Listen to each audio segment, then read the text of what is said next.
Good morning friends. Now let us start. આજે આપણે start કરીશું last time standard 9 physics chapter 8 motion ની અંદર આપણે ગતિ એટલે શું, ગતિના ઉદાહરણ આપો, સ્થિર પદાર્થ એટલે શું, સ્થિર પદાર્થના ઉદાહરણ આપો, ત્યારબાદ પથ લંબાઈ અને સ્થાનાંતરનો કોન્સેપ્ટ, ત્યારબાદ સંદર્ભ બિંદુ અને તેના ઉદાહરણો વિશે આપણે ચર્ચા કરી હતી. હવે આજે આપણે આજના ટોપિકમાં સમજવાનું છે કે પથ લંબાઈ હંમેશા અંતર ધન હોય છે, જ્યારે સ્થાનાંતર ધન ઋણ કે શૂન્ય હોય છે. બહુ અગત્યનો કોન્સેપ્ટ છે. એટલે કે કોઈ પણ અંતર હંમેશા ધન જ મળતું હોય છે, એ ઋણ કે શૂન્ય મળતું નથી. જ્યારે સ્થાનાંતર ધન ઋણ કે શૂન્ય મળે છે. તો બાળકો, પથ લંબાઈ એટલે કે અંતર હંમેશા ધન મળે છે, અંતર હંમેશા ધન મળે છે, પથ લંબાઈ હંમેશા ધન મળે છે. પથ લંબાઈ અને અંતર બંને એકબીજાના સમાનાર્થી છે, એટલે બંનેનો અર્થ એક જ થાય છે. એટલે હું બંને શબ્દોનો ઉપયોગ કરીશ કે પથ લંબાઈ અંતર હંમેશા ધન મળે છે, જ્યારે સ્થાનાંતર ધન ઋણ કે શૂન્ય હોય છે. એટલે આપણે આજે સમજવાનું છે પથ લંબાઈ હંમેશા ધન હોય છે, જ્યારે સ્થાનાંતર ધન ઋણ કે શૂન્ય હોય છે. આપણે એક આકૃતિ દ્વારા સમજીશું. તો અહીંયા આપણે સ્ટાર્ટ કરીએ છીએ.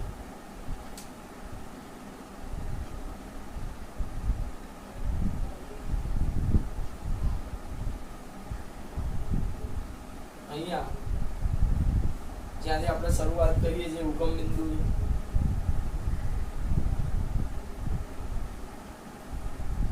ધન એક્સ અક્ષની દિશામાં અહીંયા કોઈ પદાર્થ છે. આ અંતર જે છે એ કિલોમીટરમાં હશે. પહેલું 10, 20, 40, 50, 60, 70. આ જે ધન એક્સ અક્ષની દિશા છે, અંતર જે છે કિલોમીટરમાં છે, બરોબર છે. તો અહીંયા મારો કોઈ પદાર્થ જેનું સ્થાન A છે T1 સમયે, બીજો પદાર્થ છે C T3 સમયે, અને બીજો પદાર્થ છે T2 સમયે. તો આપેલો કોઈ પદાર્થ છે એ ધન એક્સ અક્ષની દિશામાં ગતિ કરી રહ્યો છે, અને એ જે અંતર કાપે છે કિલોમીટરમાં કાપે છે. તો આપેલી આકૃતિ પરથી એમ કહી શકાય કે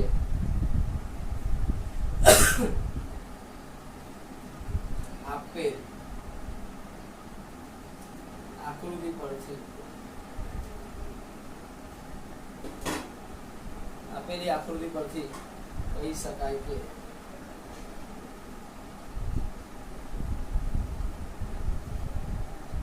T1 સમયે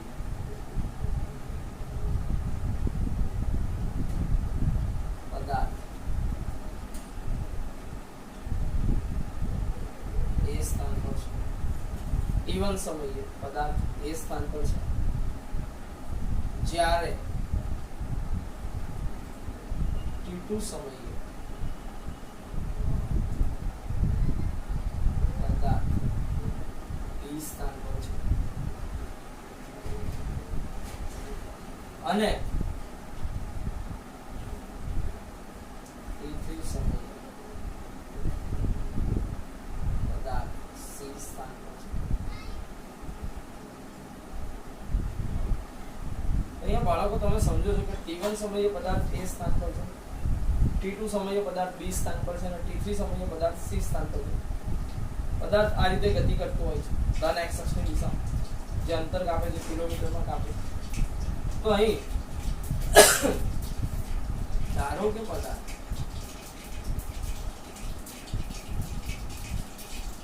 A, B, C માર્ગે સમજો બાળકો, પદાર્થ ABC માર્ગે ગતિ કરે છે.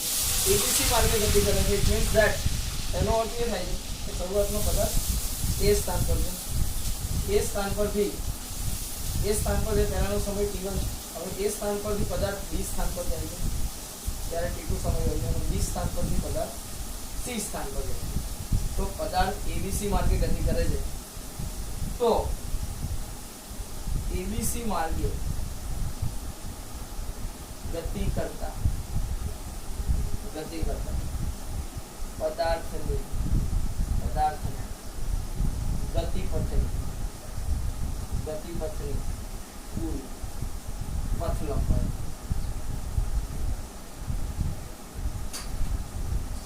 આપણે શોધીશું. તો સમજો બાળકો, તો પદાર્થ એબીસી માર્ગે ગતિ કરે છે, એટલે કે T1 સમયે પદાર્થ A સ્થાન પર છે, ત્યાંથી T2 સમયે B સ્થાન પર જાય છે, A થી B, અને B પરથી પછી C સ્થાન પર જાય છે. એબીસી માર્ગે ગતિ કરે છે, એટલે કે A થી B પર જાય છે અને પછી B થી C પર. તો એબીસી માર્ગે ગતિ કરતા પદાર્થના ગતિપથની કુલ લંબાઈ આપણે શોધવી છે. તો અહીંયા કુલ પથ લંબાઈ, કુલ પથ લંબાઈ, પથ લંબાઈને આપણે અંતરની કહીશું બરાબર. કુલ પથ લંબાઈ બરાબર A થી B સુધીના, A થી B સુધીના ગતિપથની લંબાઈ, A થી B સુધીના ગતિપથની લંબાઈ પ્લસ B થી C સુધીના ગતિપથની લંબાઈ. તો આપણે એબીસી માર્ગે, એટલે કે ધારો કે પદાર્થ ધન x અક્ષની દિશામાં ગતિ કરે છે, T1 સમયે A સ્થાન પર છે, T2 સમયે B સ્થાન પર છે, T3 સમયે C સ્થાન પર છે. પદાર્થ એબીસી માર્ગે ગતિ કરે છે, તો એબીસી માર્ગે ગતિ કરતા ગતિપથની કુલ લંબાઈ બરાબર એબીસી માર્ગ એટલે A થી B સુધીના ગતિપથની લંબાઈ પ્લસ A થી B પછી B થી C સુધીના ગતિપથની લંબાઈ. હવે કુલ પથ લંબાઈ A થી B સુધીના ગતિપથની લંબાઈને આપણે AB વડે દર્શાવીશું. B થી C સુધીના ગતિપથની લંબાઈને આપણે BC વડે દર્શાવીશું. ચલો, પહેલા પદાર્થ A થી B તરફ જાય છે, A થી B તરફ જાય છે. તો A થી B તરફ જાય છે એટલે એનું પ્રારંભિક સ્થાન થયું અને B સ્થાન પર. તો શરૂઆતમાં એ સ્થાન પર છે, જ્યારે એ સ્થાન પર હોય છે ત્યારે એને ઓલરેડી 20 કિલોમીટર અંતર કવર કરેલું હોય છે. A થી કયા સ્થાન પર જાય છે? B. જ્યારે B સ્થાન પર જાય છે ત્યારે 20 કિલોમીટર પરથી એ પહોંચે છે B સ્થાન પર, ત્યાં સુધીમાં એને 70 કિલોમીટર અંતર કવર કરેલું હોય છે. તો 20 થી 70 ની વચ્ચે એને ટોટલ કેટલું અંતર કવર કર્યું? તો 70 માઈનસ 20 પ્લસ હવે A થી B પર ગયો, જ્યારે A પર હતો ત્યારે 20 કિલોમીટર અંતર એને કવર કરેલું હતું ઓલરેડી. B પર ગયો ત્યારે 70 કિલોમીટર અંતર સુધી પહોંચી જાય છે. તો 20 થી 70 ની વચ્ચે એને ટોટલ કેટલું અંતર કવર કર્યું? તો 70 માઈનસ 20 પ્લસ હવે A થી B તરફ ગયા બાદ હવે ક્યાં જાય છે? B થી C તરફ. તો B થી C તરફ એ અંતર કાપે છે, તો B પર હોય છે ત્યારે કેટલું હોય છે? 70. હવે B પરથી જ્યારે C પર જાય છે ત્યારે એણે કેટલું અંતર કાપ્યું હોય છે? તો B પર હોય છે ત્યારે 70, હવે B પરથી C પર જાય છે ત્યારે 70 થી કેટલા કિલોમીટર? 40, એટલે માઇનસમાં જતો હોય છે. જ્યારે ઊભો હોય છે ત્યારે 70 કિલોમીટર હોય છે અને C સ્થાન પર જાય છે ત્યારે એણે કેટલું? 40 કિલોમીટર અંતર કાપ્યું છે. એટલે 70 કિલોમીટરથી 40 કિલોમીટર પર આવી જાય છે.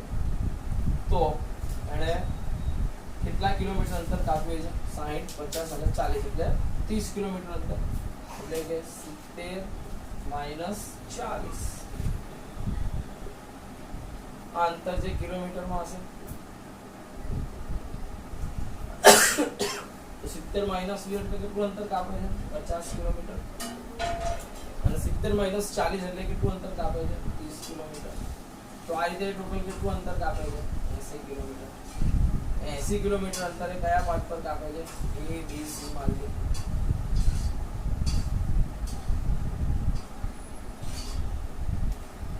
એટલે શરૂઆતમાં એ ક્યાંથી ક્યાં તરફ જાય છે?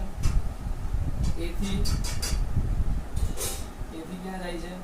B તરફ. અને B થી ક્યાં તરફ જાય છે? C તરફ. આટલું એ ટોટલ અંતર કાપે છે. બરોબર છે? આટલું શું કાપે છે? અંતર કાપે છે. બરોબર. અને સ્થાનાંતર એ કેટલું કરે છે? તો આટલું શું કરે છે? સ્થાનાંતર કરે છે.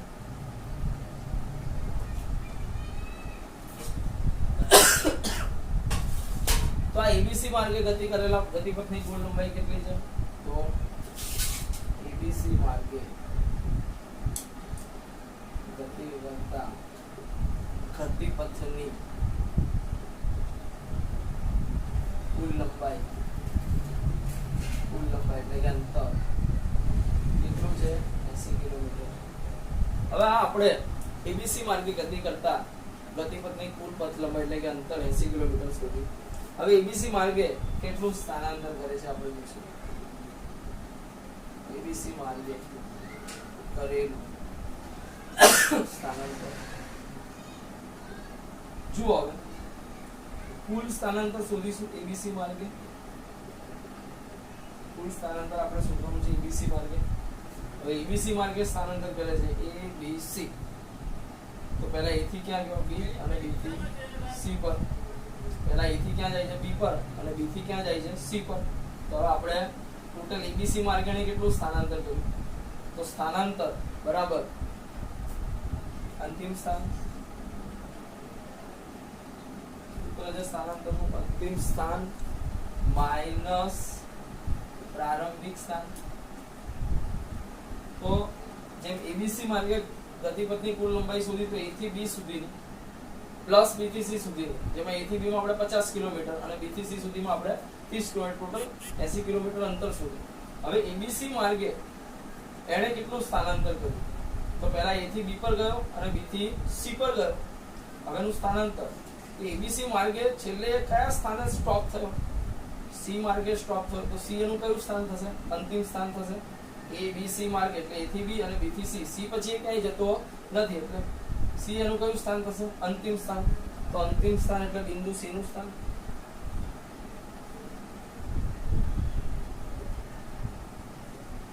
અને પ્રારંભિક સ્થાન એટલે a થી b પર ગયો, b થી c એટલે c અંતિમ સ્થાન. અને શરૂઆત ક્યાંથી કરી હતી a થી. એ પ્રારંભિક સ્થાન થશે જે બિંદુ a નું સ્થાન છે.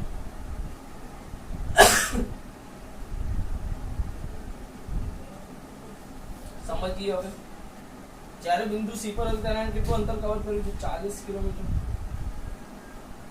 એ પર હતો ત્યારે કેટલું 20 કિલોમીટર. તો બાળકો 40 કિલોમીટર માંથી 20 કિલોમીટર માઈનસ એટલે એને કેટલું સ્થાનાંતર કવર કર્યું 20 કિલોમીટર. તો કુલ સ્થાનાંતર કેટલું મળ્યું 20 કિલોમીટર. તો આ થઈ ગયું તમારે કેસ 1 માટેનું સ્થાનાંતર અને આપણે કેસ 1 પણ લઈ શકીએ. અહીંયા તમે જોઈ શકો છો કે કેસ 1 પ્રથમ કિસ્સાની અંદર પદાર્થ એબીસી માર્ગે ગતિ કરતો હતો. જે એબીસી માર્ગે ગતિ કરતા ગતિપથની કુલ પથ લંબાઈ આપણે શોધી. a થી b સુધીના ગતિપથની લંબાઈ પ્લસ b થી c સુધીના ગતિપથની લંબાઈ. કુલ પથ લંબાઈ ab plus bc is equal to a થી b પર જાય છે તો 20 થી 70 કિલોમીટર એટલે કે 50 કિલોમીટર જેટલું અંતર કવર કરે છે. b થી c પર જાય છે ત્યારે 70 માંથી એ 40 કિલોમીટર પર આવે છે એટલે કે 70 માઈનસ 40 30 કિલોમીટર. તો એબીસી માર્ગે એને કુલ ગતિપથની પથ લંબાઈ કેટલી કવર કરી છે 80 કિલોમીટર કવર કરી છે. ત્યારે એબીસી માર્ગે એને કેટલું સ્થાનાંતર કર્યું તો સી સ્થાને પાછો આવે છે એટલે સી એનું અંતિમ સ્થાન થશે અને શરૂઆત એ સ્થાનથી કરે છે. સ્થાનાંતરનું સૂત્ર છે અંતિમ સ્થાન માઈનસ પ્રારંભિક સ્થાન એટલે કે બિંદુ સી નું સ્થાન માઈનસ બિંદુ એ નું સ્થાન. તો અહીંયા કુલ સ્થાનાંતર કેટલું મળ્યું 20 કિલોમીટર. તો અહીંયા હવે આપણે બીજા કિસ્સાની વાત કરીશું. શરૂઆતમાં પદાર્થ એબીસી માર્ગે ગતિ કરતો હતો. હવે પદાર્થ એ બી સી એ માર્ગે ગતિ કરે છે તેના વિશે આપણે ચર્ચા કરીશું.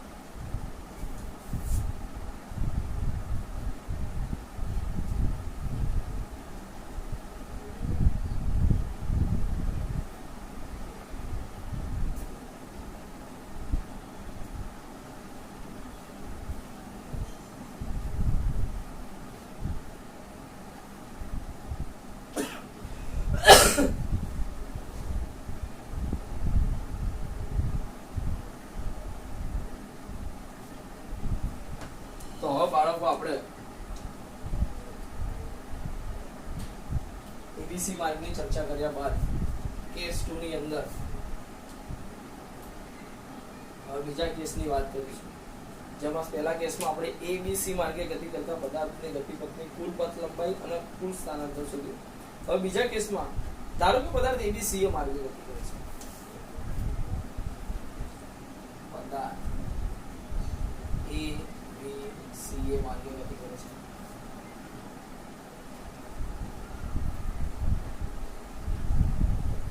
પદાર્થ એબીસી માર્ગે ગતિ કરે છે.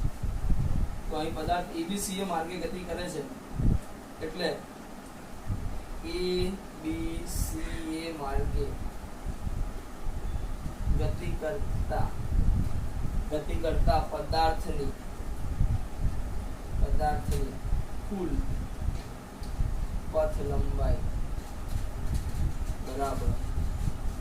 ભાઈ શરૂઆતમાં આપણે પહેલા કેસમાં એબીસી માર્ગે ગતિ કરતા પદાર્થની પથ લંબાઈ અંતર શોધ્યું. તો હવે એબીસી માર્ગે ગતિ કરતા પદાર્થની કુલ પથ લંબાઈ શોધ્યું. એટલે પદાર્થ પહેલા ક્યાં જાય છે? A થી B સુધી. એટલે કે A થી B સુધીના ગતિ પથની લંબાઈ પ્લસ A થી B પર ગયા બાદ હવે ક્યાં જાય છે? B થી C પર. તો B થી C સુધીના ગતિ પથની લંબાઈ પ્લસ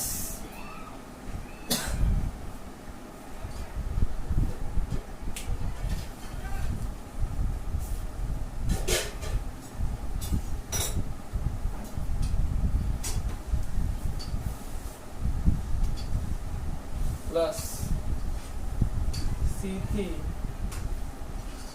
A સુધીના ગતિ પથની લંબાઈ.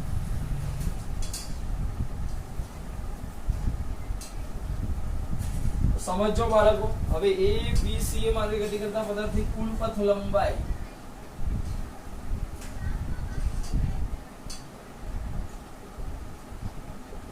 જેમાં A થી B સુધી ગતિ કરે છે. A થી B એટલે કે AB પ્લસ A થી B બાદ ક્યાં જાય છે? B થી C અને B થી C બાદ ક્યાં જાય છે? A થી B માં એને કેટલું અંતર કવર કરેલું હોય છે? 50 કિલોમીટર. B થી C માં એને કેટલું અંતર કવર કરેલું હોય છે? 30 કિલોમીટર. આ તો આપણે શોધી જ રાખીએ. C થી A માં કેટલું કવર કરેલું? C પર 40 કિલોમીટર પર હોય છે. A પર જાય ત્યાં સુધી 20 કિલોમીટર. એટલે 40 માંથી 20 પર આવે છે અને બીજું કેટલું કવર કરેલું હોય છે? 20 કિલોમીટર. તો અહીંયા ABCA માર્ગે ગતિ કરતા પદાર્થના ગતિ પથની કુલ લંબાઈ એટલે કે પદાર્થ A થી B તરફ જાય છે ત્યાં સુધીની કુલ પથ લંબાઈ, પછી B થી C સુધીના પથ લંબાઈ અને C થી A. A થી B સુધી એટલે કે AB પ્લસ B થી C તરફ જાય એટલે કે BC પ્લસ C થી A તરફ એટલે CA. તો આમ ABCA માર્ગે એ ટોટલ કુલ પથ લંબાઈ જે કવર કરે છે કેટલી હોય છે? 100 કિલોમીટર આવે છે. કેટલી હોય છે? 100 કિલોમીટર. અહીં લખી શકાય કે ABCA માર્ગે ગતિ કરતા ગતિ પથની કુલ પથ લંબાઈ, જેને આપણે અંતર કહીએ છીએ, કુલ પથ લંબાઈ એટલે કે કુલ અંતર કેટલું છે? 100 કિલોમીટર છે. હવે આપણે સમજીશું ABCA માર્ગે પદાર્થે કરેલું સ્થાનાંતર.